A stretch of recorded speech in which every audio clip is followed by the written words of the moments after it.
Hi everyone, it's Dr. Kamari Valentine, clinical psychologist. Thank you so much for joining me on my podcast.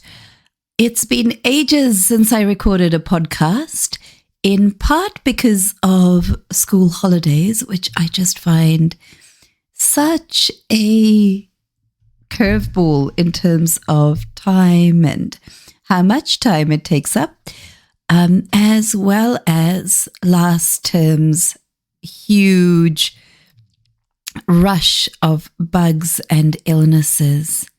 I think out of the 10 weeks of the last school term, we only had 1 week where either no one had a bug, or the toddler's sleep wasn't disrupted, or somebody wasn't throwing up, or whatever. So I am really looking forward to a term with fewer bugs. I'd like to say no bugs, but with 4 kids, there's always something about. So today I have a rather different topic to talk about, and it is motivated by the recent elections in New Zealand. I don't want to make it a political podcast. It's not my intention to start arguments about politics or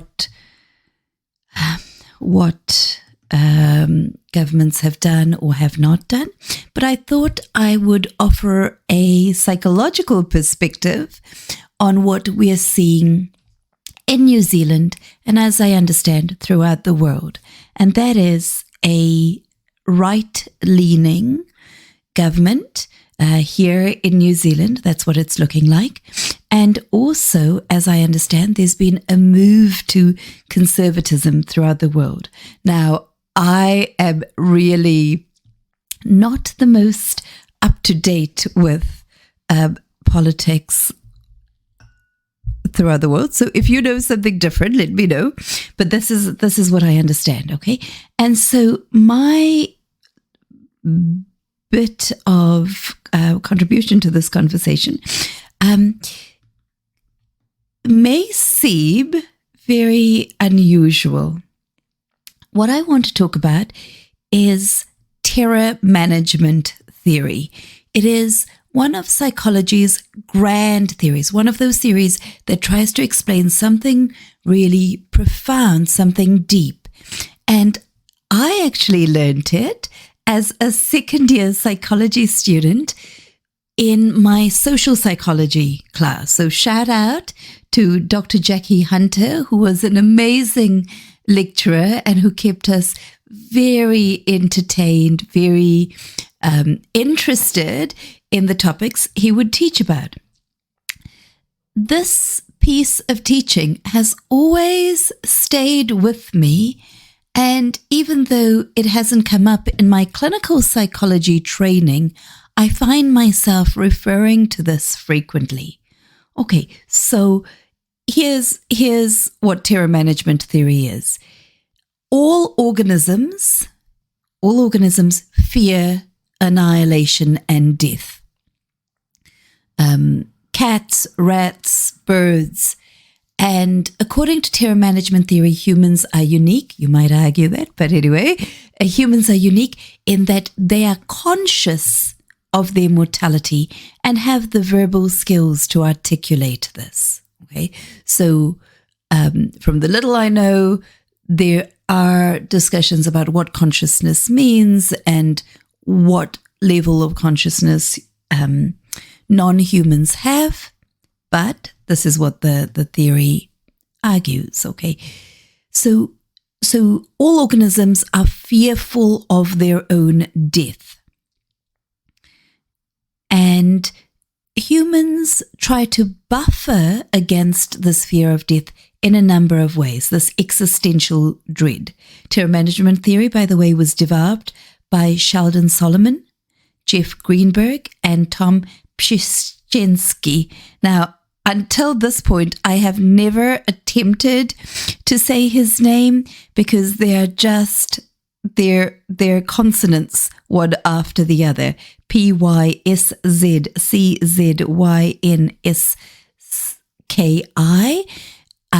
But thanks to my Polish husband, I thought I'd make an attempt.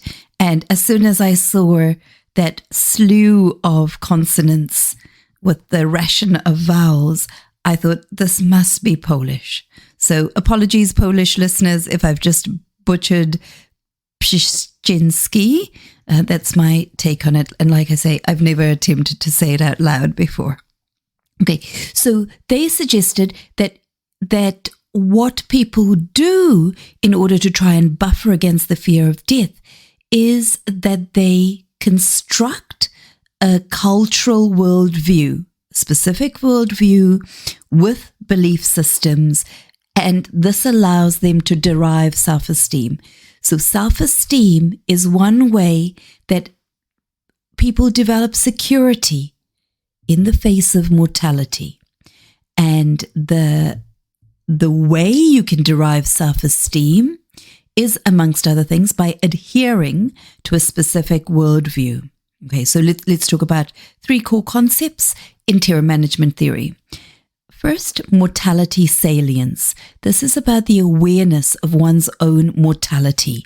You might not always be aware of it, but certain things can trigger that awareness of mortality. So in the laboratory, if you're working in psychological science, we increase the salience, the awareness, even if it's at a very low level, by showing people things like pictures of gravestones or graveyards. That is enough to see some very powerful effects in the laboratory.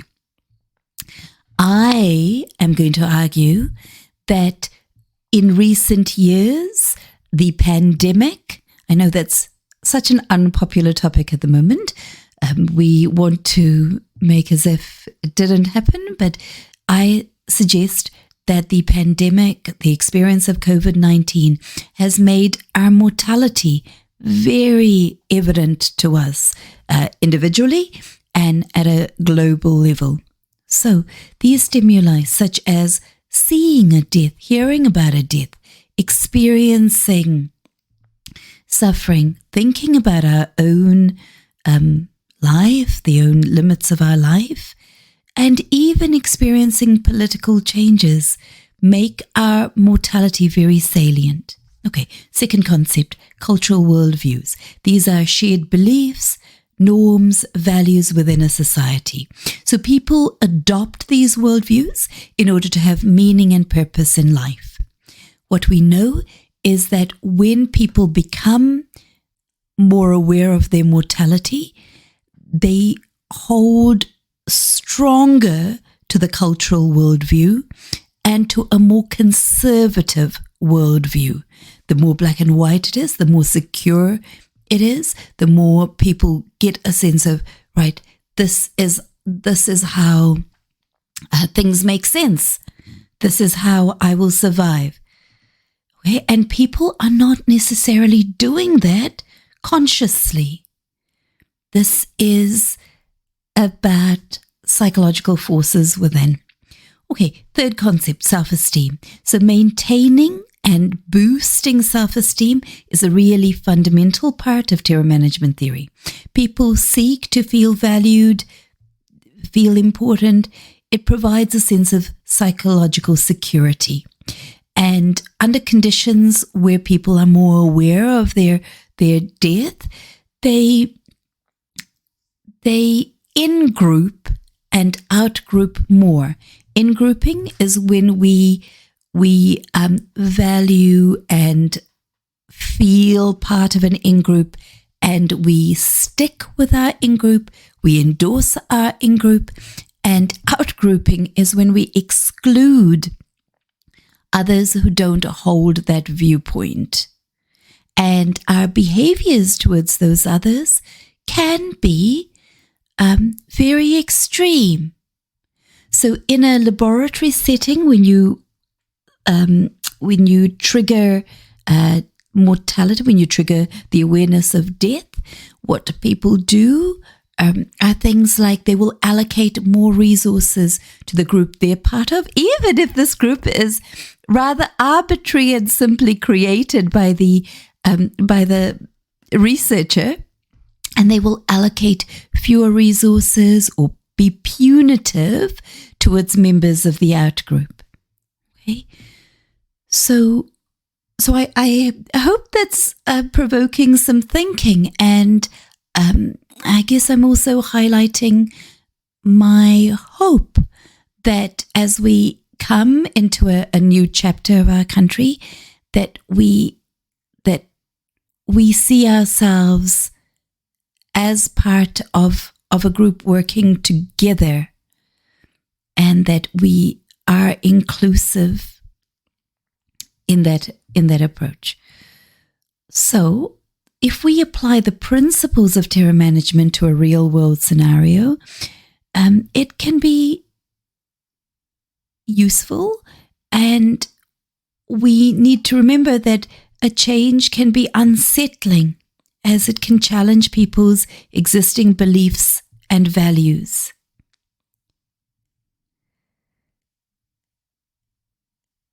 So a conservative government may have policies, it might have ideologies that differ significantly, and people who identified strongly with the previous worldview, such as myself, incidentally, may experience fear and anxiety when these beliefs are challenged.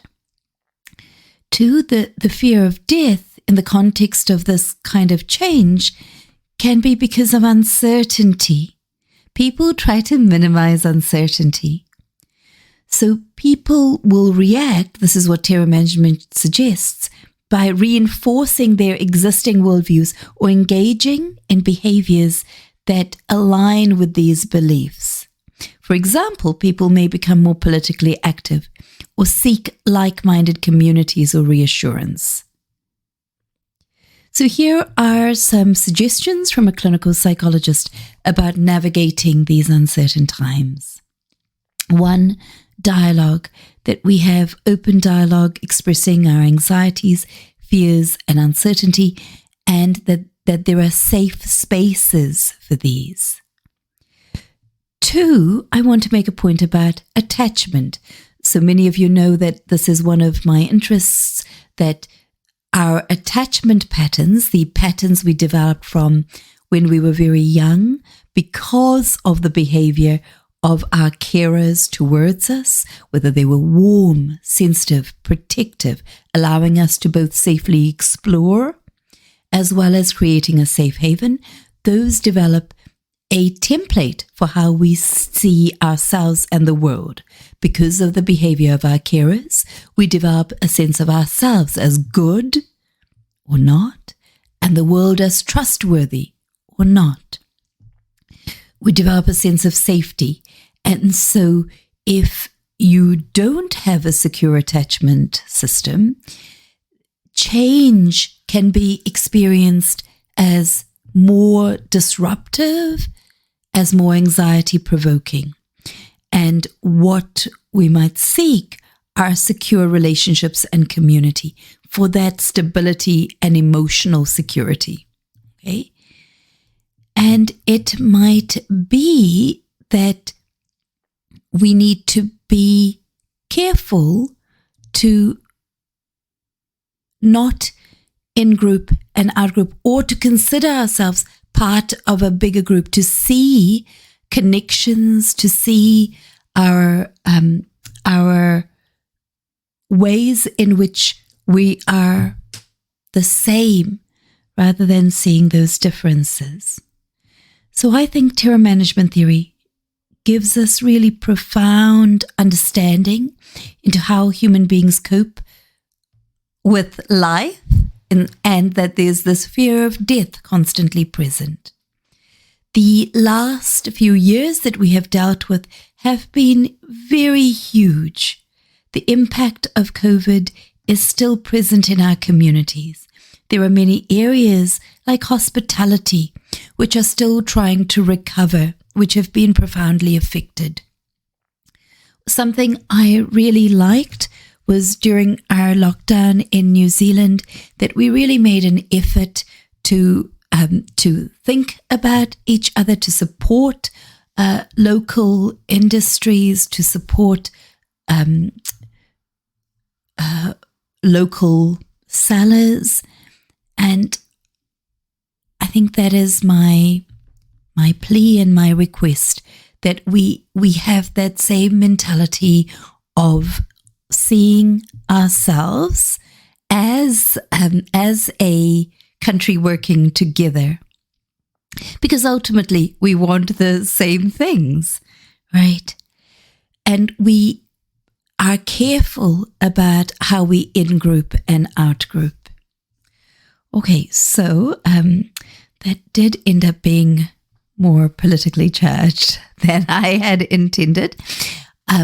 I hope that it makes sense in the context of what I usually talk about, which is about how the experiences that we have had in childhood, for example, shape how we are as human beings. As I was writing and recording this, I was thinking about how those templates affect how we deal with changes and how we deal with unsettling changes and how we try to get meaning. Some of us may not even be aware that those templates are at play. Right? The world might be experienced as confusing and overwhelming. And I guess what I hope is that this information is power, and it allows us to reflect about our workings, both as individuals as well as more broadly, that we are not isolated islands. We're not on isolated islands, but interconnected. So a bit of a different podcast from me. As always, I'm really keen to hear what you think.